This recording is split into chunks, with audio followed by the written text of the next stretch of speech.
Salahuddin Ayyubi, Saladin के नाम से मशहूर, एक बहादुर और मजबूत नौजवान की आवाज उभरती है। यरूशलेम और मस्जिद अक्सा सलेबियों के कब्जे में है। मैं जिंदगी का लुत्फ कहां से लाऊं? मैं खाना कैसे खाऊं और चैन कैसे पाऊं? मैं रात को सुकून की नींद कैसे सोऊं? तैयार हो जाएं। हम एक ऐसी कहानी शेयर करने वाले हैं जो हम सब में नया जज्बा जगा देगी। एक सच्चे इस्लामी हीरो, मस्जिद अक्सा के मुहाफिज, खादिम अल हरमैन, यरूशलेम के फातेह अल मलिक अबू अल मुज़फ़्फ़र सलाहुद्दीन अय्यूबी की कहानी। एक दफा का जिक्र है, बगदाद में एक मशहूर कारपेंटर रहता था। अपने उम्र के आखिरी हिस्से में उसने ज्यादातर वक्त अखरोट की लकड़ी से एक शानदार मिंबर तराशने में सर्फ किया। उसने मिंबर बनाने में अपनी तमाम सलाहियतें लगा दी। मिंबर की खूबसूरती सबको हैरत ज़दा कर देती थी। कारपेंटर की मेहनत से बने इस शाहकार मिंबर की शोहरत दूर दूर तक फैल गई थी। जब भी कोई बगदाद आता तो वो कारपेंटर को तलाश करता और उसके पास आकर कहता, ये मिंबर हमें बेच दो ताकि हम इसे अपनी मस्जिद में लगाएं। मगर उसका जवाब हमेशा एक ही होता, इस मिंबर की मंजिल मस्जिद अक्सा है। उस जमाने में यरूशलेम सलेबियों के कब्जे में था। सलेबियों को पोप और यूरोप की मुसलसल सपोर्ट हासिल थी। सल्जूकी सल्तनत खत्म हो चुकी थी। अनातोलिया और मेसोपोटामिया कई छोटी इस्लामी रियासतों में बट गई थी और वो आपस में मुसलसल झगड़ती रहती थी। मिस्र में बातनिया फातमी फिरका बन गया था जिसने मुसलमानों को अंदर से कमजोर कर दिया था। इन चैलेंजेस के बायस यरूशलेम वापस लेना मुसलमानों के लिए सिर्फ एक ख्वाब था, ऐसा ख्वाब जो हकीकत से बहुत दूर था। इसके बावजूद कारपेंटर पूरे एतमाद के साथ सबको यही जवाब देता रहा, मुझे यही काम आता है, मैं कारीगर हूँ, मैं मिंबर तराशता हूँ। काश किसी दिन कोई बहादुर मुसलमान उठे और यरूशलेम आजाद करवाए तो ये मिंबर अपनी असल जगह पहुंच जाए। उस मिंबर की शोहरत तकरीबन हर शहर में पहुंच गई थी। जब लोगों में इसकी बेमिसाल खूबसूरती की बातें होने लगी तो 7 या 8 साल के एक छोटे बच्चे ने भी ये दास्तान सुनी। वो छोटा लड़का सलाहुद्दीन अय्यूबी था। मिंबर की दास्तान सुनते ही एक अज़म उसके जहन में हमेशा के लिए नक्श हो गया। यरूशलेम ईसाइयों से वापस लेना है और मिंबर उसकी असल जगह पहुंचाना है। इराकी शहर तकरीत में पैदा होने वाले सलाहुद्दीन अय्यूबी के वालिद कुर्दिश और वालदा तुर्किश थीं। फौजी ट्रेनिंग में दिलचस्पी के बावजूद उन्होंने पहले दीनी तालीम को तरजीह दी। उन्होंने लॉजिक, फिलॉसफी, सोशियोलॉजी, फिक्र, तारीख, आर्ट्स और साइंसेस के मज़ामीन में भरपूर इल्म हासिल किया। सलाहुद्दीन ने अपनी तालीम दिमिश्क के हदीस यूनिवर्सिटी में हासिल की। मुसलमान उन्हें एक मिसाली सुल्तान समझते थे, जबकि सलेबी उन्हें एक सच्चे इस्लामी हीरो की नजर से देखते थे। मशरिकी और मगरिबी दोनों तारीख दानों ने अपनी किताबों में उनकी तारीफ की है और सब ने मुतफिक्का तौर पर उन्हें एक नेक, रहम दिल, खुशबाश, बाहिम्मत और बहादुर जंगजू बयान किया है। जब इस बाकमाल शख्स की उम्र 26 साल हुई तो उन्होंने अपने चचा शेर को के साथ रियासत में कई जिम्मेदारियां संभाल ली। सलाहुद्दीन जैसे जैसे बड़े हुए, यरूशलेम की फतेह के लिए तकदीर उनका रास्ता बनाती गई। आप पूछ सकते हैं कि कैसे? जंगी रियासत के सुल्तान नूरुद्दीन जंगी ने अपने ज़ेरे हुकूमत तमाम तुर्किश रियासतों को मुत्तहिद किया और एक जिज़वी इस्लामी इत्तेहाद कायम करके सलेबियों से कई शहरों को कामयाबी से वापस ले लिया। जब मिस्र की फातमी रियासत को बहरान का सामना था तब यरूशलेम के सलेबियों ने अपना असरूर व सुख मिडिल ईस्ट में फैलाने की कोशिश की।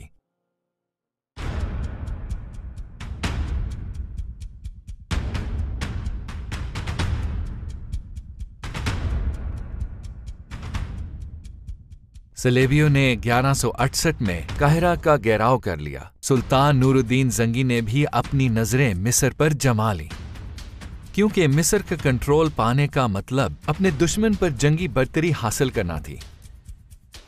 फातमी रियासत ने नूरुद्दीन जंगी से मदद तलब की। सुल्तान ने अपने कमांडर्स शेर को और सलाहुद्दीन को रवाना किया।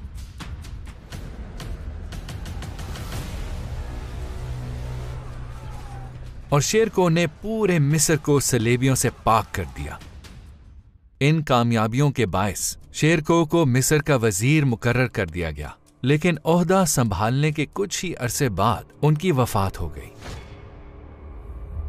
चचा की वफात के बाद सलाहुद्दीन अय्यूबी मिस्र के वजीर और मिस्र में सुल्तान नूरुद्दीन जंगी की फौज के कमांडर भी बने। 31 साल की उम्र में उन्होंने रियासत के वली और मिस्र के वजीर के ये दोनों अहम ओहदे एक साथ निभाए।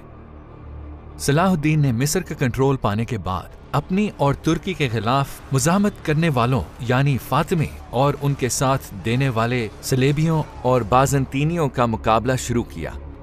मिस्र पर मुकम्मल कंट्रोल के साथ उन्होंने फौज को दोबारा मुनज़्ज़म किया। अहले सुन्नत की हमायत में काम करते हुए उन्होंने सुन्नी मदरसे और नए इदारे कायम किए। आहिस्ता आहिस्ता उन्होंने बातनिया फातमियों को ब्यूरोक्रेसी से निकाल दिया। आखिरकार 1171 में नूरुद्दीन जंगी के हुक्म पर उन्होंने बातनिया फातमी की हुकूमत को खत्म कर दिया।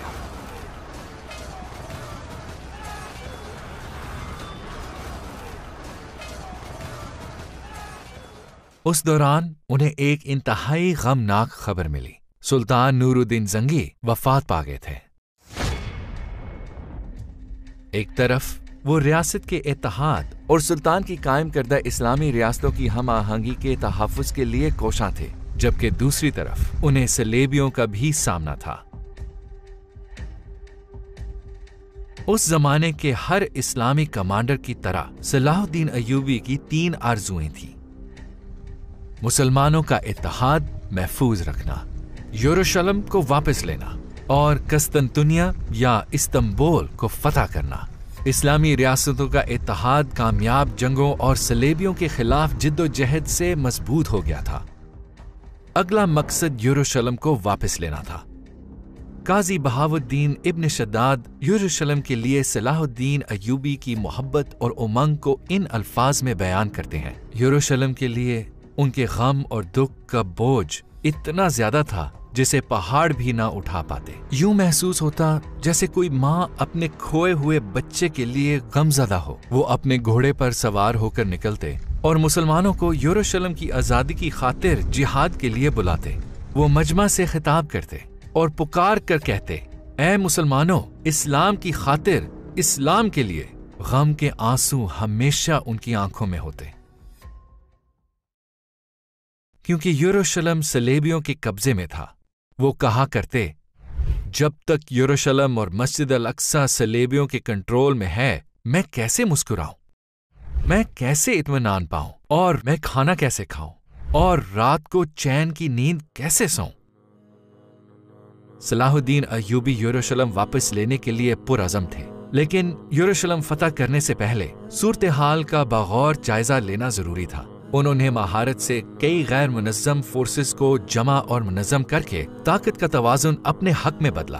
उनकी बुनियादी तवज्जो लतीनी सलेबी रियासतों पर थी। इस दौरान यरूशलेम का बादशाह मर गया और गी ऑफ लुसिनिया उसका जानशीन बना। सलाहुद्दीन अय्यूबी ने कदम ब कदम आगे बढ़ना शुरू किया। उन्होंने हल्ब पर कब्जा करने से पहले दियारबकर, औरफा, हैरान, रका, काबूर, नसीबीन और बहुत से शहरों को फतह किया। ये तमाम शहर यरूशलेम के रास्ते पर जंगी अहमियत के हामिल थे। सुल्तान ने सबसे पहले तिब्रिया शहर का घेराव किया। तिब्रिया की जंगी अहमियत बहुत ज्यादा थी। उनका मकसद यरूशलेम के बादशाह और उनकी फौजों को शुमाली फिलिस्तीन में तिब्रिया के करीब हित्तीन में लाना था, क्योंकि उन्होंने मैदाने जंग वहां ले जाने का मंसूबा बनाया था। हित्तीन अपने पानी के कुओं के लिए मशहूर था। सुल्तान सलाहुद्दीन ने पहले ही हित्तीन के रास्ते पर मौजूद पानी के कुएं कब्जे में ले लिए और उन्हें पत्थरों और रेत से भर दिया। चुनाचे पानी के कुएं इस्तेमाल के काबिल ना रहे। बादशाह और उसकी फौज हित्तीन में पहुंची तो वो कुओं को उस हाल में देखकर सख्त मायूस हो गए। पूरी फौज सहरा की सख्त गर्मी में प्यास और थकन की शिद्दत के साथ जंग लड़ने पर मजबूर थी। हित्तीन की जंग 4 जुलाई 1187 को शुरू हुई। इस जंग में सलाहुद्दीन ने यरूशलेम के बादशाह गी अवलूसियां के ज़ेरे क़यादत सलेबी फौज को शिकस्त दी। इस कामयाबी के बाद सलाहुद्दीन ने तेजी से फतह की कार्रवाई शुरू कर दी। सलेबियों को होने वाले शदीद नुकसान से मुसलमानों को तकरीबन पूरी यरूशलेम की सल्तनत पर कंट्रोल हासिल हो गया। उन्होंने अक्का, तिब्रिया, इस्कलान, नाबलस, रमल्ला और गजा समेत बहुत से किले फतह किए। चंद ही हफ्तों में 20 सितंबर 1187 को सुल्तान ने यरूशलेम का घेराव किया। मंजनीक से शहर की दीवारों पर गोलाबारी की गई। जल्द ही शुमाल मशरिकी दीवार कमजोर पड़ गई। मंजनीकें वहां लगाई गईं। कुछ देर बाद दीवार मुकम्मल तौर पर तबाह हो गई। सलेबियों ने घेरा तोड़ने की कोशिश की लेकिन कामयाब ना हो सके। ये जाहिर था कि वो ज्यादा देर शहर पर कंट्रोल कायम नहीं रख पाएंगे। उन्होंने सलाहुद्दीन अय्यूबी से महफूज रास्ता तलब करते हुए अपनी जान बख्शी। फसलों की हिफाजत, घरों के तहफ़्फ़ुज़ और मुसलमान कैदियों की रिहाई के लिए ताउन की पेशकश की।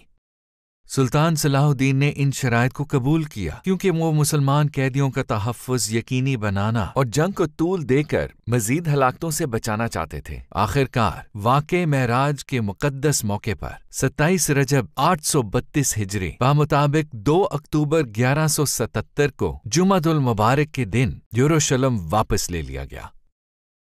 सलाहुद्दीन अय्यूबी की कामयाबी सिर्फ फौजी निज़ाम तक महदूद न रही बल्कि उनकी कामयाबी से एक मुनज़्ज़म और तरक्की याफ्ता रियासत का सूरज तलू हुआ। उनकी क़यादत में बेशुमार मदरसे, हस्पताल और मस्जिदें तामीर हुईं। ये इस्लामी दुनिया में इल्म के अरूज का ज़माना था। उस वक्त के उलमा को सलाहुद्दीन अय्यूबी के ज़ेरे कंट्रोल इलाकों में बुलाया गया। उलमा को अपना ताउन पेश करते हुए उन्होंने शानदार अलमी तरक्की की राह हमवार की। उस ज़माने में उलमा और तलबा ने कई किताबें लिखीं। अपनी तर्ज हुकूमत की बदौलत वो अपने बाद आने वाले कई हुक्मरानों के लिए रोशनी के मीनार बने। इस्लाम के इस अजीम सिपाही ने 4 मार्च 1193 को दमिश्क में वफात पाई। उनकी वसीयत के मुताबिक वफात के बाद उनका कफन एक नेज़े पर बांध के लोगों के सामने लाया गया और उसके साथ दमिश्क की गलियों में ये अल्फाज गूंजते रहे, ऐ मुसलमानों, ऐ लोगों, मिस्र, यमन, शाम, फिलिस्तीन, यरूशलेम का फातेह सुल्तान सलाहुद्दीन आज इस कफन के सिवा दुनिया से कुछ नहीं ले गया। इससे इब्रत पकड़ो और दुनिया के धोखे में मत आओ।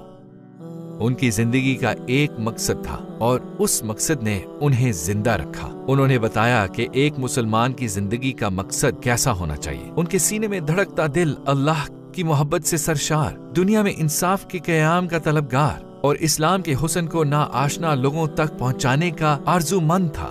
यरूशलेम की फतह इस्लाम के हुस्न से आशना इस शख्स के हिस्से में आई। तो आखिर हम इस फतह से महरूम क्यों हैं? क्योंकि हमें पहले खुद को बदलना होगा। हमारी ख्वाहिशात का मरकज ये दुनिया है। हमारे ख्वाब दुनियावी ख्वाब हैं और हमारे मकासद दुनियावी मकासद हैं। हमें मुखलिस होना पड़ेगा। हम में से ज्यादातर लोग अपने और अपने आराम के मुताल्लिक सोचते हैं। हमें अपना जायजा लेना होगा और वो दिल पाना होगा जो अल्लाह के लिए धड़के। हमें इस्लाम के लिए बुलंद मकासद अपनाने होंगे। याद रखें, अजीम सुल्तान सलाहुद्दीन की तरह एक दिन हमारे जिस्म भी कफन में लिपटे होंगे और उन कफनों में कोई जेब नहीं होगी।